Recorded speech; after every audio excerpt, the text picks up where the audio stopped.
And I think that, one of the reasons we succeeded with the debt relief that Nigeria got from the Paris creditors was because we had the MDGs. And that's, I think, why, reappointment upon reappointment for different presidents for me was that the MDGs spelt this, long term that no one would argue was a good thing. I would add something. It was also caused by another Nigerian woman. Yes, absolutely. Because I was on the other side of the table of Ngozi for that negotiation, yes. and my goodness, she carried the water for Nigeria. She did. She did, but she also brought about, and I think, those of you in the room that might remember when we argued our policy support instrument.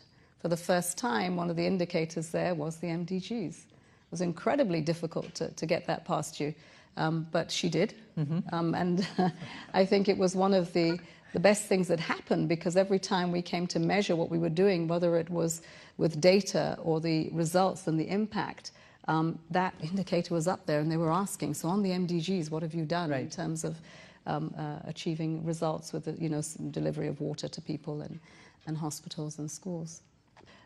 It is important that we are looking at the public resources are always going to be important, and so is ODA and the private sector.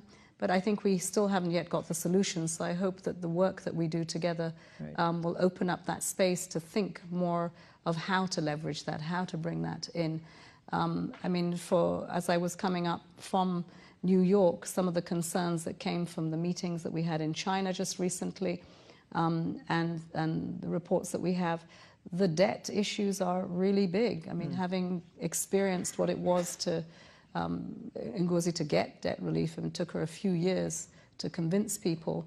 We're now back again in my country with a level of debt that is worrying, but it's happening all over Africa. Is that the way we want to go? And I think that we really need to sit down and have a better conversation about all the asks of a growing economy that needs to be inclusive. It needs to succeed because stability is needed more than ever today.